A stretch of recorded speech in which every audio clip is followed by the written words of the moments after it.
What is that, Adam? Oh, no. Ano yung gift? Careful. Ah. Drink hot Milo? No. No unicorn.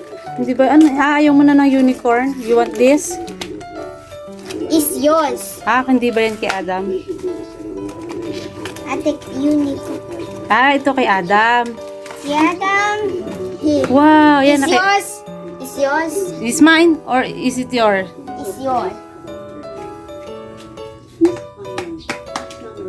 At eto pa nga mga Mima, yung card na ginawa nga ng aming bebe. Ayan, at hindi na nga tayo nag-intro. O diba, super effort talaga ni Adam at tama naman lahat ng spelling mga Mi. Fast forward mga Mima, ito nga ay ganap ngayong Sabado. Ayan, at hindi pa nga ako nakapaghaayos dito sa kusina. Tanghali na nga niyan mga Mima. Pero marami na nga ako nagawa kaya hindi ko yan agad natapos. So ito't nakapaglaban na nga ako. Naubos ko na nga lahat ng labahin namin mga Mi.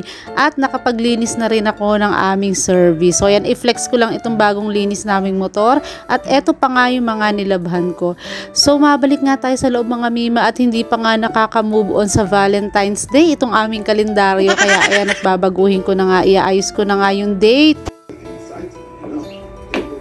Pagkatapos ko nga i-set up yung date para ngayong araw, ito ipupusod ko lang tong buhok ko na medyo mahaba na nga at aasikasuhin ko na nga itong mga hinugasan ko pa kagabi mga Mi. O mga kagabi pa nga itong mga gamit dito at hindi ko nga nailagay sa lalagyan kasi nga inuna ko nga munang manood ng Hello Love Again kasi ba naman Mi nandun na nga sa Netflix yun kaya tagal-tagal ko nang inaantay. Hindi nga ako nanood dun sa sine kasi wala naman tayong pambayad at sabi ko nga ilalagay naman yun sa Netflix. So after nga nyan mga Mi at maiayos ko na yung mga hinugasan ko kagabi ay ugali ko na talagang pinupunasan itong kalan ko sa umaga bago pa nga ito gamitin. At after naman yan, ito namang sulok ay vacuuming ko naman dahil maraming ang laglag dyan na maliliit na insekto at mga bato. Syempre gagamitin ko pa rin itong aking pang-spray at itong basahan na ito.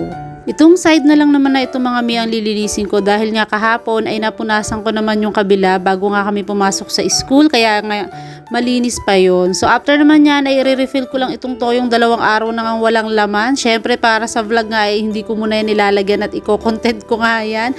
So ito nga mga Mi at isasalin ko na. So yung natira nga dyan ay sisimutin ko na lang mamaya dahil nga magluluto nga ulit ako ng pansit at nagkikrave na naman ako sa pansit canton or sa pansit gisado. At mabalik na nga tayo dito sa aking sink. Ayan at mag-uurong na nga ako. So sa ngayon nga mga Mima ay nasira nga itong pump ko dito sa may sink kaya nga gumagamit ako ng bote.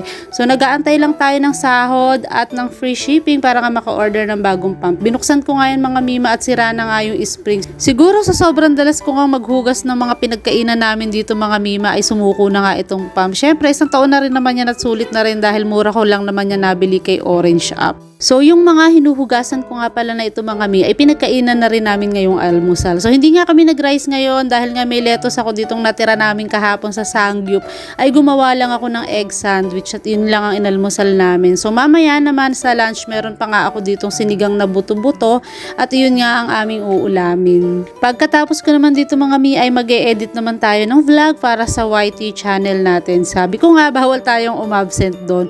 At ayan at fast forward mga Mi tapos na nga ako ditong maghugas ng pinagkainan at nakapagpunas na rin ako ng aming countertop. So bubuksan ko na nga itong aming bintana na kanina pa nga yan sarado. So paano mga Mima, puputulin ko na nga palang vlog natin dito dahil medyo humaba na naman. At magkita-kita ulit tayo sa aking next vlog. Thank you for watching. Bye!